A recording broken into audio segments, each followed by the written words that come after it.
We already know what works, so why do cities still fail? Cities where buses are stuck in traffic, trains carry 300% of their capacity, people walk because they have no choice, and infrastructure always arrives 10 years too late.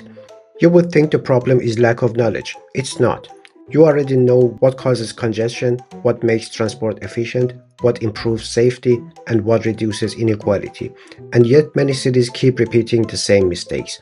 So, this final episode is not about new ideas, it's about a harder question. Why don't cities do what already works? Because apparently urban planning has a PhD in knowing things and a minor in ignoring them. This is the last episode of the last module of course Urban Transportation in Developing Countries. Follow the course if you like urban transportation planning.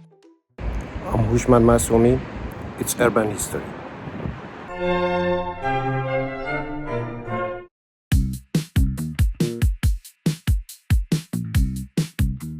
Think back to what we learned earlier. In cities like Mumbai, Cairo, and Jakarta, congestion didn't appear suddenly. It was built into the system over time. Bad land use created long travel distances, car dependence, and overloaded corridors.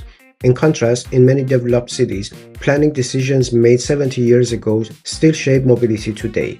The key lesson is transport failure starts long before the first traffic jam. It begins with land use, street design, and density patterns. Traffic is not an accident, it's long-term commitment.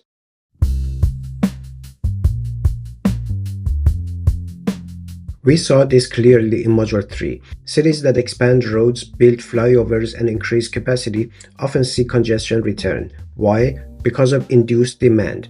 That is, more roads lead to more cars, and that leads to same congestion. Data shows traffic volume often increase to fill new capacity within a few years. Meanwhile, buses remain slow and pedestrians remain unsafe. The lesson is, infrastructure alone does not solve mobility. It can make it worse. Building more roads to fix traffic is like buying a bigger pants to fix overeating.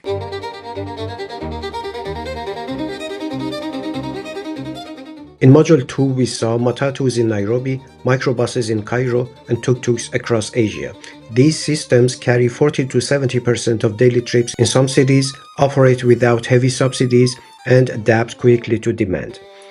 And yet cities often try to ban them, ignore them, and replace them entirely. The reality is, informal transport exists because formal systems fail to meet demand. The smarter approach is integrate, regulate gradually, and improve safety. If millions rely on it every day, it's not a problem, it's a system.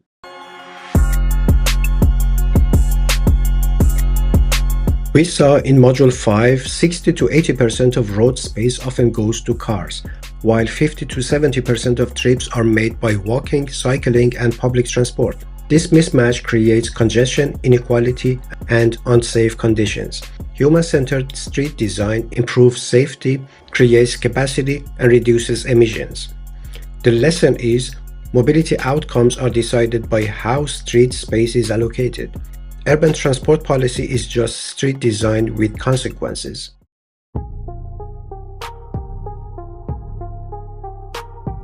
Electric vehicles reduce emissions and reduce noise, but they do not reduce congestion, traffic time, and road space demand. We saw that EVs work best when applied to buses, two-wheelers, and fleets, not just private cars. The lesson is technology cannot fix structural problems. An electric traffic jam is still a traffic jam, just quieter and more expensive.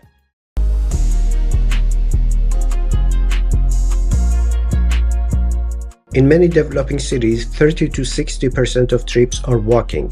Cycling has massive potential and micromobility is growing, yet investment remains minimal.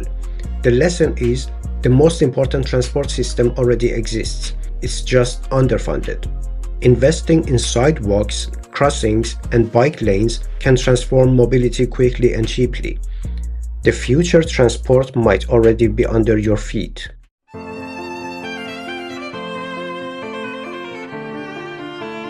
Let's move from lessons to action. Not ideal solutions, not futuristic concepts, realistic, proven strategies. The first one is prioritize public transport first.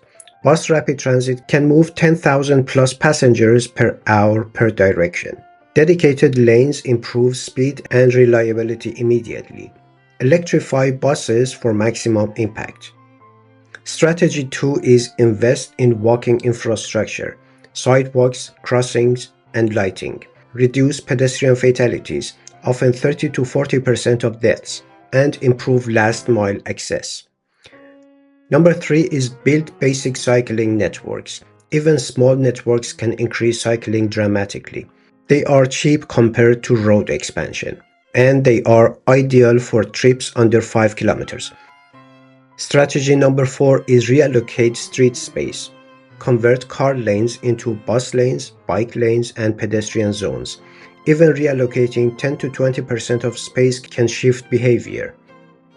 Strategy 5. Electrify strategically. Focus on buses, motorcycles, and shared fleets, not just private EV ownership. Number 6 is integrate informal transport, route mapping, digital tools, and safety improvements. Don't erase, upgrade.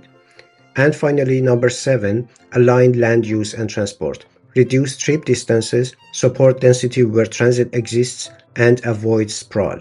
None of these requires science fiction, just political courage.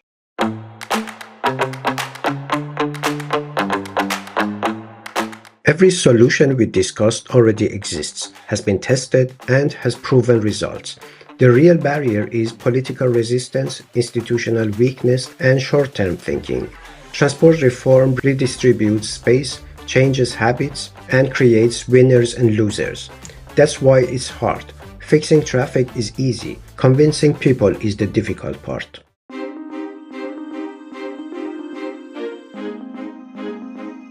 Cities in the global south are growing fast, still shaping infrastructure, and still defining mobility systems.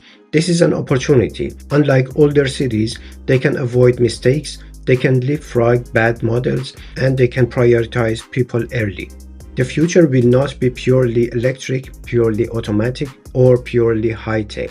It will be multimodal, human-centered, data-informed, and realistic.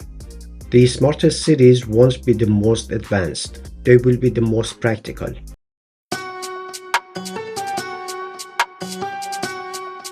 Now let's bring this back to your city. Which problem is most visible where you live? Congestion, safety, or access? Which solution would make the biggest difference tomorrow? Better buses, safer sidewalks, or fewer cars? Is your city investing in the future or reacting to the past? And the final question of this course. If your city had one chance to redesign its transport system today, would it repeat the same mistakes or choose a different path? Because the future of urban transport is not unknown. We've already seen it. The question is, who is willing to build it?